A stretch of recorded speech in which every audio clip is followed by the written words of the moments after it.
আসসালামু আলাইকুম সবাইকে। নবম দশম শ্রেণীর মানুষজন, তোমরা তোমাদের রিটেন পার্টের একটা সিগনিফিক্যান্ট মার্ক ক্যারি করে এমন একটা জায়গা, সেটা হচ্ছে রাইটিং ডায়ালগস। এইটার আজকে আমরা এই ভিডিও কন্টেন্টের মধ্যে লিটারালি ১৪ গোষ্ঠী উদ্ধার করতে চলেছি। কারণ প্রথমেই আমি তোমাকে আসলে শিখাবো এক্সাক্ট ১৫ মার্কের এই জিনিসটা। অবভিয়াসলি তুমি বুঝতেছো তোমার লিটারালি তোমার পরীক্ষার 100 এর 15% মার্ক ক্যারি করতেছে।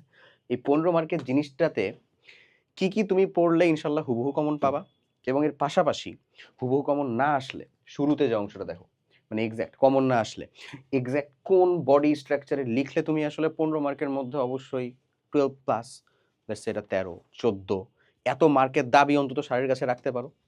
প্লাস কোন আসলে তোমাকে মানে কিছু এক্সপিরিয়েন্স বা কিছু টাচ দেওয়া দরকার একটা ডায়লগ রাইটিং এর ভিতরে, যেটার মাধ্যমে তুমি যে জিনিসটা আসলে টোটালটা আনকমন আসছে, বাট স্টিল তোমার কাছে এক্সপ্রেস করার কোনো ওয়ে আছে, বা অ্যাটলিস্ট তুমি বাংলাতে বুঝতেছো বা জানো, সেটাকে তুমি আসলে তোমার খাতার মধ্যে শিল্পায়িত করবা, এ টু জেড বুঝতে পারবা। চলো তাহলে শুরু করা যাক। প্রথমতই ফার্স্ট অফ অল যদি আসলে কমন না চলে আসে, তাহলে এরকম একটা এক্সপ্রেশন দেওয়ার চেষ্টা করো না, হ্যাঁ। বাট হ্যাঁ, মনে মনে রাখতে পারো এই জিনিসটা, অবশ্যই মনে মনে রাখতে পারো যে মনে মনে তুমি আসলে এই জিনিসটাই ফিল করতেছো যে আজ তো মানে আজ কুছ তুফানি করতে হ্যায়, লিটারালি। এ জীবনের ইহজাগতিক যত কিছু ফেসবুকে যত মিম দেখছি, এখান থেকে শুরু করে কারো সাথে যত আইরনি ভাবে কথা বলছি, মানে যতগুলা হাসি ঠাট্টা মজা করছি, সবটা আমি আজকে শিল্পায়িত করবো। বাট উদ্দীপকের গুরুত্ব অপরিসীম, কি অবস্থা না অবস্থা, ঠিক আছে মেসেঞ্জার চেক কইরো, হোয়াটসঅ্যাপে বলে দিছি ওটা দেখো, এই সকল কিছু আবার বেশি অ্যাডভান্স জিনিসপাতি ব্যবহার করো না, না হলে আমি তোমাকে বললাম 12 প্লাস মার্ক, তুমি আশা করি দেখা যাবে 2 প্লাস মার্ক পাইতেছো না। ওকে, সোজা আমি মানে লাইনের ভিতরে থাকি, শুধু ভয় না দেখায় কিছু উপায় দেখায় দেই যে কিভাবে আমরা আসলে কমপ্লিট করতে পারি। সো বেসিক্যালি একটা ডায়ালগ যদি তখন তুমি রাইট করবা, তখন অ্যাজ ওয়েল অ্যাজ তুমি যখন স্টোরি রাইটিং এর আমার পুরো গাইডলাইনটা দেখছো কিভাবে করতে হয় না করতে হয় যেগুলো হ্যান ত্যান, ঠিক একই রকম একটা ডায়ালগ রাইট করবা। লেটস সে এখান থেকে আমরা যেকোনো একটা একেবারে ধরো মোস্ট কমন অথবা মোস্ট ইম্পর্টেন্ট ডায়ালগকে পিক করি, তারপরে ওই ডায়ালগের পুরো স্ট্রাকচারটা বিশ্লেষণ করি যে ওর মধ্যে কঙ্কাল কোথায়, মাংস কোথায়, টিস্যু কোথায়, তারপরে হচ্ছে আমাদের শিরা উপশিরা ধমনী এগুলা কোথায়, ব্লাড কোথায়, এই সবগুলা জায়গা যদি তুমি আইডেন্টিফাই করতে পারো, এবং তুমি যদি বুঝো যে এগুলো হচ্ছে বেসিক রিকোয়ারমেন্ট একটা ডায়ালগের জন্য, যেখান থেকে তোমার 15 মার্ক বা 15 মার্কটা মেইনলি হচ্ছে উঠে আসবে, তারপরে এটা তোমার জন্য সব থেকে আনকমন একটা ডায়ালগ যদিও আসে, তুমি জীবনেও শুনো নাই এমন টাইপেরও যদি একটা ডায়ালগ আসে, তাও তুমি উত্তর করতে পারবা। সো ডিফারেন্সটাই তো এখানে, এবং মজাটাও এখানে আসলে। সো কমন আসুক আনকমন আসুক, আমার টার্গেট হচ্ছে এখান থেকে একটা সিঙ্গেল মার্ক আমি হচ্ছে ওয়েস্ট করবো না। আমার টার্গেট হচ্ছে এখান থেকে আমি 14 মার্ক, আমার টার্গেট হচ্ছে এখান থেকে আমি 15 মার্ক নিবই নিব, ইনশাল্লাহ নিব, কেন নিব না? ক্লিয়ার? ওকে। সো সেটার জন্য আমরা আসলে কিভাবে আগাতে পারি, কি কাজ কমপ্লিট করতে পারি, চলো শুরু করা যাক। প্রথমেই জিনিস যেটা সেটা হচ্ছে, দেখো এখানকার যে সাজেশনগুলো আমি দিছি এর ভিতরে প্রথম যেটা সেটা হচ্ছে importance of reading news paper. ভাইরে এই জিনিসটা তোর ডায়লগে গুরুত্বপূর্ণ, কম্পোজিশনে গুরুত্বপূর্ণ, যদিও তোদের তো কম্পোজিশন ইংরেজি ফার্স্ট পেপারে নেই, সেকেন্ড পেপারের ভিতরে আছে, বাট এই যে এই জিনিসটা গুরুত্বপূর্ণ। অ্যাজ ওয়েল অ্যাজ ডিফরেস্টেশনের যে ক্ষতিটা, সো ডিফরেস্টেশনের ক্ষতিটা তুমি হচ্ছে প্যারাগ্রাফের জন্য পড়তে পারো। আবার ট্রি প্ল্যান্টেশনের যে উপকারিতা, সেটা কি এই মানে কি টু মাচ রিলেটেড জিনিসপাতি না? সো এখানে প্রায় 14টা মতন ডায়লগের তোমাকে দেওয়া আছে, সাজেশন দেওয়া আছে, এর বাইরে ইনশাল্লাহ যাবে না। এখন একটা ডায়লগ যখন শুরু করি, সো আমি তোমাকে ধরো হচ্ছে রাস্তা দিয়ে হেঁটে যাচ্ছ, তুমি হেঁটে যাচ্ছ, যাওয়ার সময় তোমার একটা ফ্রেন্ডের সাথে দেখা হলো, ও তোমাকে দাঁড় করাইলো। দাঁড় করানোর পরে প্রথমেই কি বলবে, এই দাঁড়া, বলতো নিউজ পেপার পড়ার উপকারিতা বল।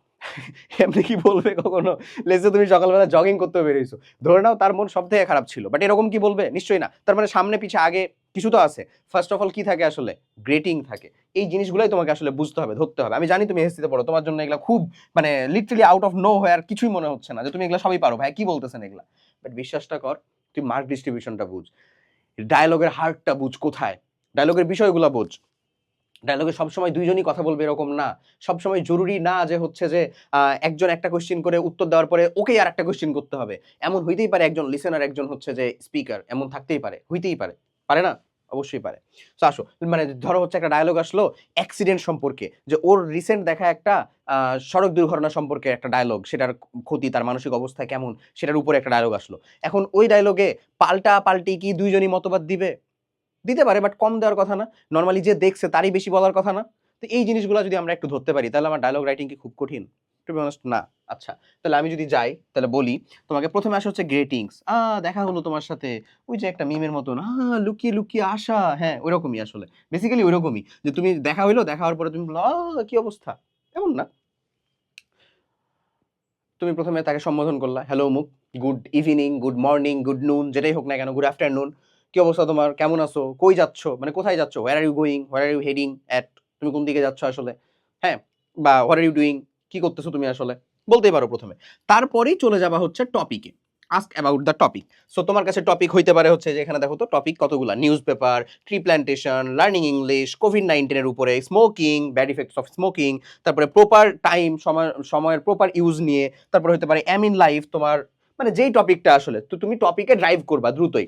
একটা জিনিস মাথায় রাখিস ভাই আমার, সেটা হচ্ছে তোর ডায়লগটা অতিরিক্ত ফাঁকা করে লিখতে হবে এমন না, তুই তোর লেখাটাকে ঠিক রাখবি, বাট এগেন আমি এখানেও বলবো, এখানেও তোকে লিখতে হবে কয় পেজ বলতো ভাইয়া, এখানেও আমি তোকে বলবো যে তুই মিনিমাম 3টা পেজ লেখার চেষ্টা কর। 3টা পেজ, লেটস সে এটা একটা পেজ, তার মানে তার এপার, জাস্ট এপার, ওপিটের কথা বলতেছি না আমি, এটা হচ্ছে একটা পেজ, তার ওপিট ধরে নে এটা, তারপরের পেজটা হচ্ছে এইটা, তো 3টা পেজে লেখার চেষ্টা কর, কারণ 15টা মার্ক ভাই, 15টা মার্ক জাস্ট হুদা হুদা আসবে না ভাইয়া, হুদা হুদা আসবে না।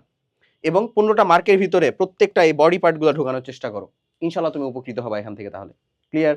ওকে, এরপরে যদি আমি যাই, তো তুমি প্রথমেই তার টপিকের ভিতরে ঢুকে যাও, টপিকটা কি ছিল সেটা বিষয়ে কথা বললা, এরপরে যাবা হচ্ছে অপিনিয়নে। অপিনিয়নে, অপিনিয়ন মিন্স তুমি অপিনিয়ন দিবা, বলবা যে আচ্ছা কি অবস্থা তোমার, কেমন আছো, হ্যান ত্যান, অপিনিয়ন নিলা। ওকে, অপিনিয়ন নিলা বলতে টপিক সম্পর্কে অপিনিয়ন, মানে বা ধরো ও এটাকে অ্যাগ্রি করতেছে, কে ডিসএগ্রি করতেছে, বা কিভাবে বলতেছে এটা, তারপরে ওর অপিনিয়নের যে রিজনটা, যে তুমি কেন এটা অ্যাগ্রি করতেছো বা তুমি কেন এটা ডিসএগ্রি করতেছো, দেখো তোমার কিন্তু ঘটনার প্রভাব বাড়তেছে, তোমার কিন্তু লেখার পরিমাণ বাড়তেছে, তোমার কিন্তু আসলে মানে জিনিসপাতিগুলো বেড়ে যাচ্ছে, বেড়ে যাচ্ছে না? ইয়েস। তারপরে চলে যাবা হচ্ছে এক্সাম্পলে, যে আচ্ছা ঠিক আছে, এটার মানে এই যে যেরকম ভাবে বললা, এটার কি আসলে কোনো তোমার কাছে উদাহরণ আছে কিনা, এক্সাম্পল, সুইটেবল এক্সাম্পল আছে কিনা, বা তুমি আসলে এরকম কোনো কিছু সম্মুখীন হয়েছো কিনা বা দেখেছো কিনা, বা তোমার কোনো রেফারেন্স আছে কিনা এটার বিষয়ে।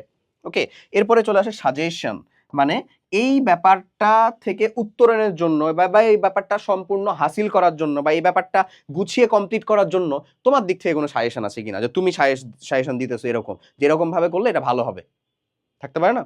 অবশ্যই পারে। এরপরে চলে যাবা হচ্ছে এগ্রিমেন্টে, মানে এট দিস পয়েন্ট যেন তোমরা দুইজনই এগ্রি করো, বুঝছো, এমন একটা পয়েন্টে যাবা, এমন একটা সিমিলারিটিতে যাবা যেন দুইজনের মতামত ওখানে মিলে যায়। ক্লিয়ার? এরপরে চলে যাওয়া হচ্ছে ক্লোজিং এ, তারপরে ক্লোজিং স্টেটমেন্ট, ডান। এটা হচ্ছে বেসিক ফিচার্ড প্যাটার্ন, এবং ডায়লগে সবসময় চেষ্টা করবা সিম্পলতম ভাষা ইউজ করার জন্য, বিকজ ইউ আর কমিউনিকেটিং, ঠিক আছে? এখানে তোমার ভাষাগত দক্ষতা অনেক বেশি, হ্যান ত্যান, তুমি মানে তোমার ভোকাবুলারি অনেক বেশি, তুমি খুব বেশি ভালো পারো, শিখতে পারো, হ্যান পারো, জানতে পারো, টানতে পারো, এগুলা আসলে দরকার নাই। তোমার বেসিক হচ্ছে যে সিম্পল ভাষা ব্যবহার করাটা উচিত সব থেকে, কারণ কারণটা হচ্ছে তুমি আসলে কমিউনিকেট করতেছো, সো তুমি যতটা ইজি ওয়েতে কমিউনিকেট করবা, তোমার মনের ভাবটা যতটা সহজে আরেকজনকে বুঝাতে পারবা, তোমার সামনের জনকে বুঝাতে পারবা, এটা ততটা সহজ, এটা ততটা বেশি হেল্পফুল হবে তোমার জন্য। ওকে, আর আরেকটা জিনিস, সেটা হচ্ছে রিয়েল লাইফের ইমোশন যোগ করতে পারতে হবে ডায়লগের মধ্যে। যদি তুমি রিয়েল লাইফের ইমোশনটা যোগ করতে পারো, মানে আসলেই যদি তুমি সরাসরি কথা বলতা, তাহলে তুমি কি কথাগুলা বলতা, কেমন কথাগুলা এক্সপেক্ট করতা শোনার জন্য, এটা যদি যোগ করতে পারো, তোমার ডায়লগ অটোমেটিক সুন্দর, সুন্দর হইতে বাধ্য। কথা বুঝতে পারছো? সো তাহলে তোমার ডায়লগের বেসিক প্যাটার্ন থাকে এরকম, সাথে সাথে হচ্ছে এই দুইটা জিনিস একটু যোগ করতে হবে, এই দুইটা তোমাকে আসলে কি দিচ্ছে, একটা এক্সট্রা ফ্লেভার দিচ্ছে, এক রিয়েল লাইফ সিম্পল ভাষা প্রয়োগ, এবং সিম্পল ভাষা প্রয়োগের ক্ষেত্রে আই সরি দেখো, যেমন ধরো হচ্ছে আই অ্যাম ফাইনকে এরকম ভাবেই নর্মালি ডায়লগে লেখে, এই ইনফর্মাল ওয়েটা জাস্ট ডায়লগের জন্য প্রযোজ্য, বাট নর্মালি যখন তুমি একটা টিচারের সাথে কমিউনিকেট করতেছো লেটস সে, অথবা তুমি এখানে একটা অ্যাপ্লিকেশন লিখতেছো, তখন কিন্তু ওখানে লিটারেলি আই অ্যাম অবলাইজ অথবা যাই বলো না কেন এমনিই হচ্ছে যে বলতে হয়, ঠিক আছে? বা আই অ্যাম উমুক তুমুক হ্যান ত্যান এরকম ভাবে বলতে হয়, তখন তুমি কিন্তু ওই যে শর্ট ফর্মটা ইউজ করতে পারো না। সো এখানে ইউ আর লিখতে গেলে ইউ আর এমনি তুমি লিখতে পারো, বুঝছো? এভাবে লেখাটা বরঞ্চ ডায়লগের জন্য বেটার, বেটার প্র্যাকটিস। তুমি যদি ভেঙে ভেঙেও লিখো কোনো সমস্যা নাই। ওকে, ডায়লগ মিন্স তোমরা কথোপকথন করতেছো এবং সেটার ওই যে সহজতম ভাষাতে রিয়েল লাইফের প্রয়োগটা আছে এখানে, এটা যেন টিচারও বুঝতে পারেন, তাহলে তোমার অটোমেটিক ডায়লগ থেকে মার্ক উঠে আসতে বাধ্য। ক্লিয়ার? এখন চলো আমরা সাজেশনটা দিয়ে দিই, তাহলে আশা করি বুঝতে পারবা যে ডায়ালগের জন্য আমার ফুল সাজেশনগুলো কি কি দরকার ছিল। সো ডায়ালগের জন্য এটা কিন্তু তোমার মানে তোমরা যারা পরীক্ষার্থী মানে পরীক্ষা দিবা, এসএসসি পরীক্ষা দিবা, তারপরে হাফ ইয়ারলি এক্সাম দিবা, টেস্ট দিবা, প্রত্যেকটা ক্ষেত্রে, অর্থাৎ তোমার হচ্ছে হাফ ইয়ারলি পরীক্ষা দিবা, 28 ব্যাচ 27 ব্যাচ সবাই, 27 ব্যাচটা যদি ওটা প্রি টেস্ট বলতেছে, মানে তাহলে আমি লিখে দিই pre test, test, SSC, board exam, যাই দাও না কেন প্রত্যেকটার ক্ষেত্রে এগুলা কিন্তু মোস্ট ইম্পর্টেন্ট হতে চলেছে, একেবারে লিখে রাখতে পারো, ঠিক আছে? এই যে রিটেন পার্টগুলা ইনশাল্লাহ ইনশাল্লাহ এর বাইরে থাকবে না, এবং 15টা মার্ক পাওয়ার জন্য 15টা মার্ক পাওয়ার জন্য যেভাবে তোমাকে কমপ্লিট করতে হবে, এই গাইডলাইনটা আসলে খুব জরুরি, বুঝছো? সো প্রথমে যদি আমি যাই, যেটা বললামই, importance of reading news paper পড়ার সুযোগ সুবিধা। সো নিউজ পেপার পড়ার যদি সুযোগ সুবিধা হয় তাহলে তোমাকে অন্তত ডায়লগে 5টা মিনিমাম প্রচলিত নিউজ পেপারের নাম মেনশন করতে হবে, তাহলে অবশ্যই রিয়েলিস্টিক লাগবে, যেগুলো পড়া উচিত। তুমি এখানে ইংলিশ নিউজ পেপার যেটা আছে, ডেইলি স্টারের আছে বা আরও অনেকের আছে, সেটাও যুক্ত করতে পারো, তাহলে আরও বেশি অথেন্টিক ভাইব পাবে। ওকে, এরপরে ইম্পর্টেন্স অফ ট্রি প্ল্যান্টেশন, মানে বৃক্ষরোপণের যে সুবিধা আমি বলে দিয়েছিলাম ওখানে, ট্রি প্ল্যান্টেশন, তারপরে ডিফরেস্টেশনের যেটা ক্ষতিকর দিক, তাহলে এটা কিন্তু অবভিয়াসলি সিমিলার, আমি বলবো না হুবহু সেম, বাট সিমিলার। তুমি যদি ট্রি প্ল্যান্টেশনের ইম্পর্টেন্স বুঝতে পারো তাহলে ওই ইম্পর্টেন্সগুলো বাদ দেওয়াটাই হচ্ছে আসলে ডিফরেস্টেশনের মানে মেইন কি অসুবিধাগুলা, তাই না? ওকে, এরপরে আসো importance of learning English language শেখার যেটা গুরুত্ব, ইম্পর্টেন্স অফ লার্নিং ইংলিশ, এটা অনেক জরুরি আসলে। তুমি এটা বুঝাইতেছো যে আসলে আজকাল ইন্টারভিউ থেকে শুরু করে কমিউনিকেশন জন্য বা ইন্টারন্যাশনাল কমিউনিকেশনের জন্য ইংলিশ ল্যাঙ্গুয়েজের কতটা প্রয়োজনীয়তা আছে, তুমি কোথায় কোথায় কি কি ফেস করছো, তোমার ইউনিভার্সিটি লাইফে এটার ইংরেজিতে পারার বা ইংরেজি জানার দক্ষতা অবশ্যই অনেক বেশি উপকারী করবে তোমার জন্য, এই তো এই জিনিসগুলা। এরপরে কোভিড-19 উপরে একটা ডায়লগ, এটা যেমন কোভিড-19 এটা আসলে রিসেন্ট টপিক হিসেবে দেওয়া। কোভিড-19 হতে পারে জুলাই রিভলিউশন হতে পারে, এমনও হইতে পারে যে হচ্ছে যে তোমার অবজারভেশন, মানে your observation about the election, national election, এটা আমাদের যে 13তম ন্যাশনাল ইলেকশন হলো, এই 13তম ন্যাশনাল ইলেকশনে যে তোমার অবজারভেশন সেটা তুমি হচ্ছে যে বলো। তো তুমি কোনো পার্টিকে হচ্ছে চাঙ্গে তুলাই দিলা, তুমি কোনো পার্টিকে হচ্ছে নামায় ফেললা, তাহলে তো হইলো না। তোমাকে একেবারে রিয়েল যে মানে আসলে কি বলবো, রিয়েল যেটা অবজারভেশন, তোমার যেটা রিয়েল অবজারভেশন এবং যেটার আসলে ভ্যালিডিটি আছে, যেটা সত্যতা আছে, যেটা কোনো কারো উপরে আসলে অ্যালিগেশন দিচ্ছে না, যেটা কারো মানে আসলে ইনভ্যালিড অ্যালিগেশন দিচ্ছে না, হ্যাঁ, এরকম ভাবেই তোমাকে লিখতে হবে, বুঝাইতে হবে। ওকে, এরপরে হচ্ছে প্রপার ইউজ অফ টাইম, মানে সময়ের প্রপার ইউজ করতে পারাটা জরুরি অবশ্যই। এম ইন লাইফ, তো এই জিনিসগুলা না তোমার আমি যে বললামই, তোমার হচ্ছে প্যারাগ্রাফেরও টপিক, তোমার হচ্ছে কম্পোজিশনেরও টপিক, তারপরে হচ্ছে আবার তোমার ডায়লগেও চলে আসছে, মানে ইনক্লুড হচ্ছে। So these are all interconnected, these dots are actually connected. এরপরে আসো, এরপরে যদি আমি তোমাকে দেই a book fair you have recently visited, একটা বই মেলা যেটা তুমি রিসেন্টলি ভিজিট করে আসছো, এ বুক ফেয়ার একটা বই মেলা। তারপরে exciting cricket match, exciting cricket match, exciting cricket match, বুঝছো? ওকে, এরপরে বেনিফিটস অফ আর্লি রাইজিং, মানে সকালে দ্রুত ওঠার যে উপকারিতা সেইটা, benefits of early rising. Okay, consequences of environmental pollution, ভাই এই যে এই টপিকটা না খুবই খুবই খুবই গুরুত্বপূর্ণ, বুঝছিস? এবং এই যে আমি তোকে যে সাজেশনগুলো দিয়েছি, বেসিক্যালি বিশ্বাস কর এটা তোর যে কোনো যে বই আছে তোমার কাছে, যে রিটেন পড়ার জন্য যে বইগুলো আছে প্রত্যেকটা বইয়ের ভিতরে তুমি পাবা। এবং তুমি যদি ওখানে না পাও বা তোমার জন্য যদি সেখানে শর্ট হয়, ছোট্ট হয়, অল্প হয়, এই যে 3 পেজ করে হচ্ছে না, তাহলে you just simply can knock us, আমাদের এখানে কমেন্ট করতে পারো, জানাইতে পারো, এগুলার প্রপার শিট বানায় আমরা তোমাদেরকে ইনশাল্লাহ ফ্রিতে দিব। All you need to do, তোমার এটা লাগবে কিনা সেটা আমাদেরকে জানাইতে হবে, তোমার এই ভয়েসটা আমাদের কাছে পৌঁছাইতে হবে। জাস্ট আমার কাছে যদি এটা আমার টেকনিক্যাল টিম পৌঁছায় দেয়, বিশ্বাস করো এটা আমি তোমাদের জন্য হয় দিব ইনশাল্লাহ। ওকে, এরপরে যদি একটু আগাই তাহলে আমাদেরকে আগাতে হবে হচ্ছে future plan after the SSC result, এটা অনেক গুরুত্বপূর্ণ একটা জিনিস। তুমি কি দেশে থাকতে চাও নাকি উড়াল দিতে চাও, তুমি আসলে কিসের প্রিপারেশন নিতে চাও, তুমি কি সায়েন্স থেকে পড়তে চাও নাকি হচ্ছে আবার কলেজে যে তোমার ডিপার্টমেন্ট চেঞ্জ, মানে ডিপার্টমেন্ট বলতে বিভাগ চেঞ্জ করবা, এনিথিং। ওকে, তারপরে হচ্ছে preparation for the SSC exam, এটাও মোস্ট ইম্পর্টেন্ট একটা জিনিস, তোমার এসএসসি পরীক্ষার প্রিপারেশনটা কেমন।